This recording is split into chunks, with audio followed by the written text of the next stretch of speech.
Now, some of you may remember this screen. This was the screen I left off on last video. The exact same screen overlooking the entire city of problems. Now, we're going to get out of here, because I'm going to show you the easiest way that I promised last video. I'll show you the easiest way to combat disasters in city skylines. We're talking thunderstorms, earthquakes, sinkholes, tsunamis, tornadoes, freaking wildfires, I don't know. Wildfires, and then there's just collapse and fire. So let's load up San Rico, because of course it's my favorite freaking city in the world. Yeah, I'm trying not to get myself in the picture blank. Reach over. There we go. Now, I'm going to show you how to combat disasters effectively. Because if you combat disasters effectively, especially on the worlds where it tells you, like on this one, this is Archipelago. And I have to survive a series of disasters. And I have to make my city grow. Now, usually on disaster worlds like this that I built up, the generated disasters that are supposed to begin at each of the beginning of the worlds will start they'll start not appearing as much. Soon they won't even appear at all, and it's just you and the world. Now, this is how, first off, this will be how to combat the tornado. And we all know what the frick a tornado is. Tornado, spinning thing of death. It'll come through your city. If it usually spawns out in the ocean, usually it'll just go away. But if it comes towards your city, it'll rip everything in its path. Especially if it's a 7.0 and above, it'll completely just demolish it. You don't want that. So an easy way to affect this. First off, to combat the tornado and to see where it spawns, you need to put down the Doppler radar, which is this thingy right here, the weather radar. I actually haven't even placed it in this world yet, which is exactly what I'm going to do at this very second. If I can find something to place it in. Because what this does is it detects weather events, and it detects things like thunderstorms and tornadoes. That's what it detects, thunderstorms and tornadoes. This is like the end game for tornadoes, because tornadoes hate the Doppler radar. Boom. There we go. We have ourselves the Doppler radar. This will detect every atmospheric event that's going to happen. Now, right now, it has a forecast period of 0 days. And once we speed it up, a forecast period of 14 days.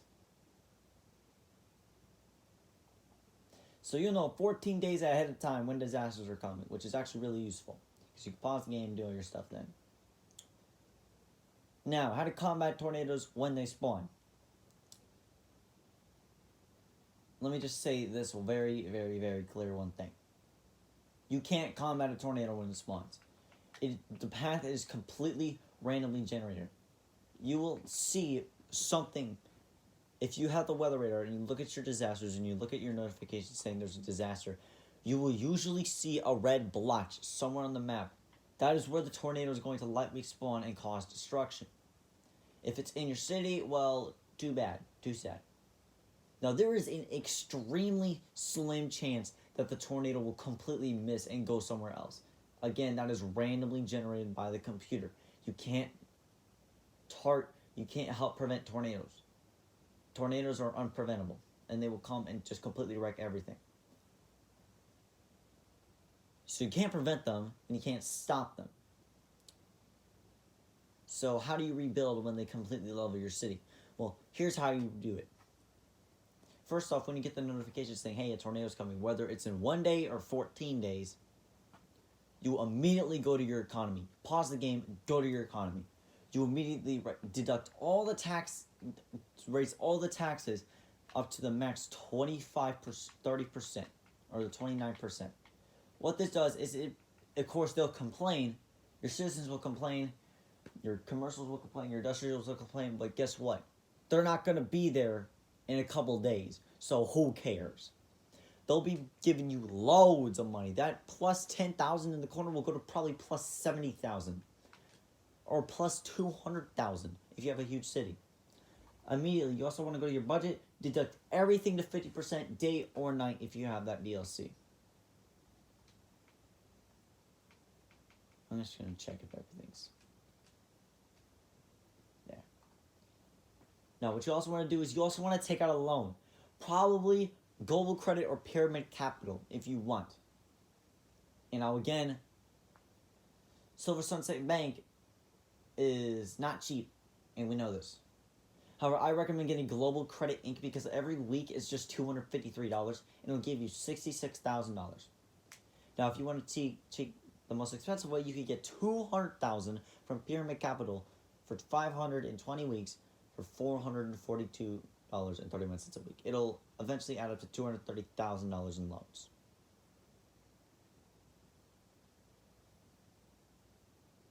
Now, when you take out that loan, of course, you'll be immediately starting to pay it. However, you will have so much money that when your tornado comes or your tsunami comes and completely levels your city, you won't have to worry about the amount of incredible money that you're having to pay for all your roads and your remaining buildings that are supplying services.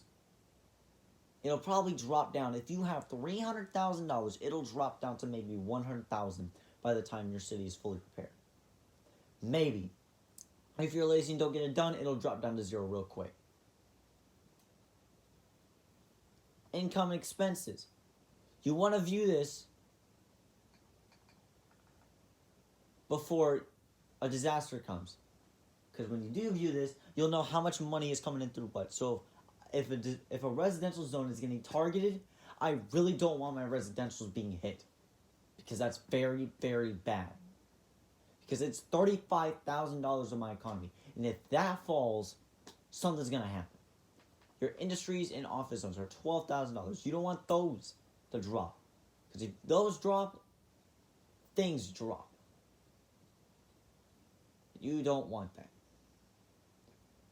Now, I don't have any toll booths, so I don't have to worry about that. But $6,000 for my commercial zones is not really a huge deal. I don't have any high-density commercial zones, and that's really bad. I need to get that.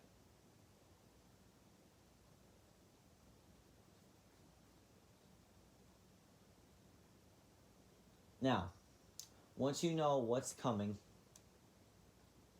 and where it's going to hit, you have to make a plan based on it. So if it's going to target my residential zones, I probably want to take out a huge loan. Because that's all that money every single week going to waste. And if I subtract $35,000 from $55,000, that's $20,000. I will be losing $24,000 a week. So I really want to prepare. Now,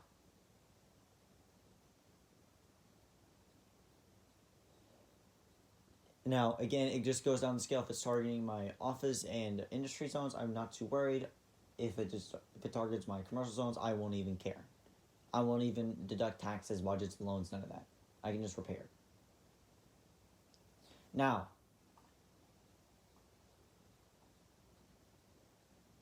during the disaster, you want to monitor, you want to see where it goes. When it passes something, especially a road, and starts going out to the ocean, you want to immediately repair that road. Immediately, as soon as it passes it, repair that road. Because right here, this rescue center I have is the only rescue center I have. And it has to take this highway, take this exit right here, and go into the city. So I need to immediately repair my highways when that happens. After the disaster, this is where stuff gets tricky. After the disaster, you want to keep them where you're at. If your buildings start coming back and they're starting to have problems, you steadily increase the budget of that certain task, whether it be garbage, health, power, whatever it is. Because I guarantee you that it's going to be a pretty long time before a whole leveled out city, becomes a metropolis again. So again, you'll just have to adjust and adapt to whatever it's thrown your way. And once you do that, your city will be back on its feet in absolute no time. This has been the channel. Again, SCP-916 video coming out soon, and I will see you all in the next one. Please subscribe. Peace.